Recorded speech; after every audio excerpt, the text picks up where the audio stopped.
Tugas agama, pandangan Islam terhadap keluarga berencana atau KB. Pengertian KB. Keluarga berencana atau KB yaitu program yang bertujuan untuk membantu pasangan dalam mengatur keluarga dengan cara kehamilan yang tidak diinginkan. Program ini memungkinkan pasangan untuk memilih metode kontrasepsi yang sesuai dengan kebutuhan mereka dan memperoleh informasi tentang kesehatan reproduksi. Tujuannya adalah untuk membantu pasangan untuk memutuskan jumlah anak yang diinginkan dan jarak kelahiran antara anak-anak mereka. Berikutnya yaitu macam-macam atau metode KB. Yang pertama, kontrasepsi hormonal, yaitu metode melibatkan penggunaan hormon sintesis seperti estrogen dan progesteron untuk mencegah kehamilan. Contohnya seperti pil KB, implan KB, serta alat kontrasepsi dalam rahim atau AKRD. Berikutnya, kontrasepsi barir, yaitu metode melibatkan penggunaan penghalang fisik seperti kondom wanita, dan diafragma mencegah sperma mencapai sel telur. Berikutnya yaitu kontrasepsi intrauterin atau IUD, yaitu metode melibatkan pemasangan perangkat kecil di dalam rahim oleh dokter atau bidan yang mencegah sel telur bertemu sperma. Berikutnya, sterilisasi, yaitu metode melibatkan pembedahan untuk mengikat atau memotong tuba falopi pada wanita atau tubektomi atau vasektomi pada pria atau vasektomi. Yang terakhir, metode alami. Metode ini melibatkan pengamatan dan perhitungan masa subur wanita serta menghindari hubungan seksual selama masa subur. Keuntungan dan risiko. Yang pertama, keuntungan KB. Untuk mengurangi kehamilan yang tidak diinginkan dan membantu keluarga mengatur jumlah anak yang sesuai dengan kebutuhan dan kemampuan mereka. Yang kedua, memberikan kesempatan bagi wanita untuk mengembangkan karir dan meraih tujuan pribadi sebelum memutuskan untuk memiliki anak. Yang ketiga, meningkatkan kesehatan ibu dan anak, karena jarak antara kehamilan yang terlalu dekat dapat meningkatkan risiko komplikasi pada ibu dan bayi. Yang kedua, risiko KB. Risiko tidak dapat mengembalikan kesuburan setelah penggunaan KB jangka panjang seperti pemasangan IUD atau sterilisasi. Yang kedua, risiko terjadinya kelainan darah dan penggumpalan darah yang dapat meningkatkan risiko stroke dan serangan jantung. Dan yang terakhir, risiko kehamilan ektopit atau kehamilan di luar rahim yang merupakan efek samping yang sangat serius dan membutuhkan penanganan medis segera. Itu dalil-dalil yang terkait. Artinya, janganlah kalian membunuh anak-anakmu karena khawatir tidak bisa makan atau jatuh miskin. Kamilah yang memberikan rezeki kepada mereka atau anak-anakmu dan juga kepada kalian. Sungguh membunuh mereka adalah tindakan kejahatan yang besar. Quran Surat Al-Isra 17:31. Kesimpulannya, program KB adalah program yang diberikan pemerintah untuk menekan laju pertumbuhan penduduk yang semakin tahun semakin meningkat. Program KB mempunyai lebih banyak keuntungan daripada kerugiannya. Maka sebaiknya kita juga harus mendukung pemerintah untuk melaksanakan program KB. Yang terakhir yaitu saran-saran. Yang pertama, meningkatkan keuntungan dan peluang yang timbul dari program KB. Yang kedua yaitu pemerataan kesehatan dan pendidikan harus disiapkan oleh pemerintah agar program KB ini cepat tercapai. Baik, untuk presentasi kali ini dari kelompok 4 sudah terselesaikan. Untuk pertanyaan-pertanyaan saya buka mulai ini. Siapa yang mau bertanya ke kakak semuanya? Waktu dan tempat saya persilakan.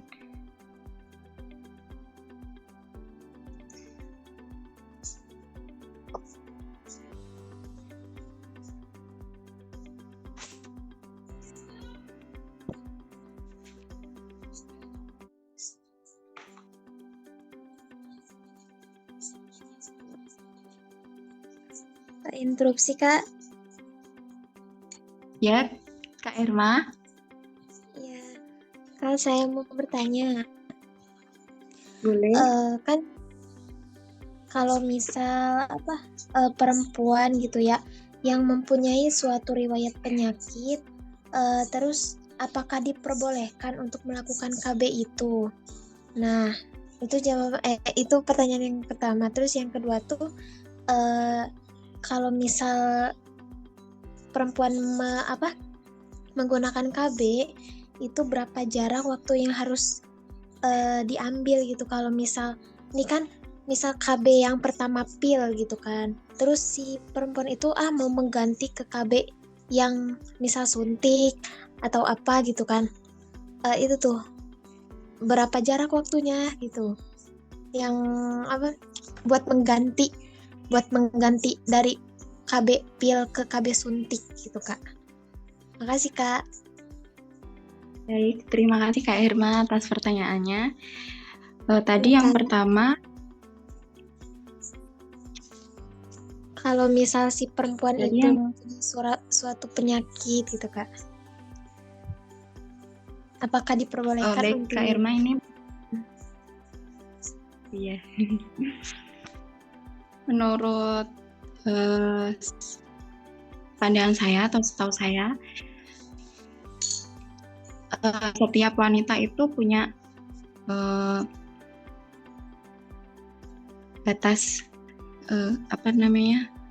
kayak kemampuan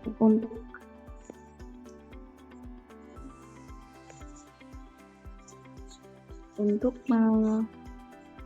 melakukan KB. Tadi kan Kak Herma tanya tentang KB. Nah, KB tersebut tergantung dengan cocok atau tidak cocoknya.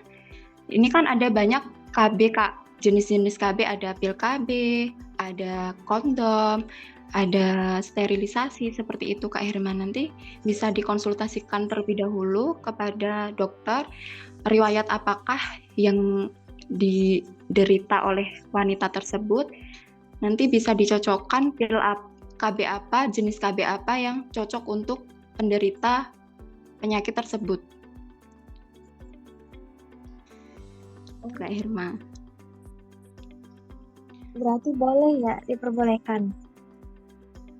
Diperbolehkan Kak Herma, tergantung jenis KB yang digunakan. Kan banyak tuh jenis KB yang digunakan, ada jenis-jenis.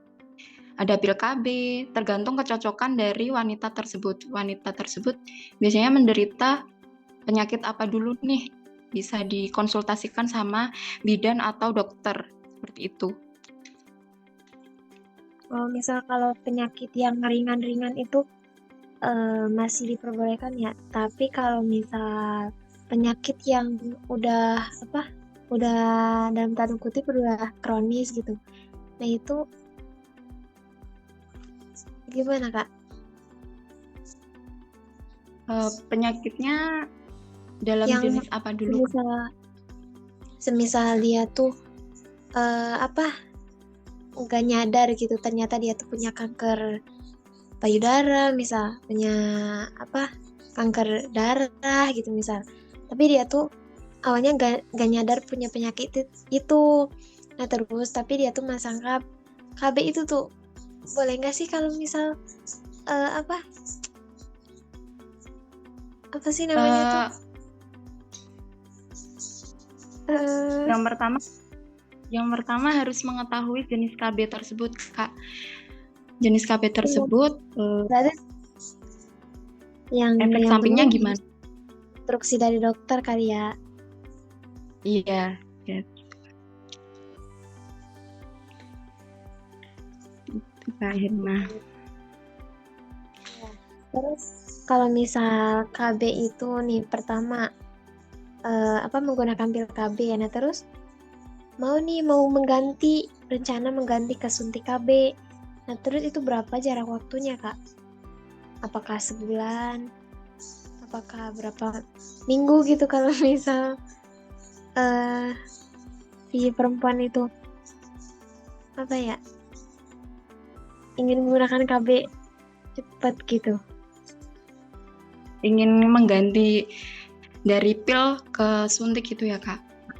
Misal itu berapa lama ya jarak waktunya? Kalau seperti itu nggak tergantung jaraknya sih Kak. Kalau memang dari pil itu nggak cocok, terus selang beberapa hari mungkin seminggu itu bisa konsultasi sama bidan atau dokter terdekat. Nanti bisa diganti dengan KB suntik atau mungkin KB implan, sekalian KB susuk seperti itu. Iya. Oke Kak. Gitu ya Kak Irma, terima kasih. Iya Kak, sama-sama.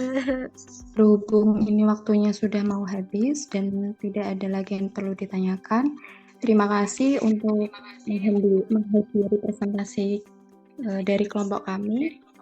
Mohon maaf untuk kekurangan dan kelebihannya. Saya selaku moderator bersama rekan saya Ari Ahmad meminta maaf yang sebesar-besarnya. Akhir kata, Assalamualaikum warahmatullahi wabarakatuh.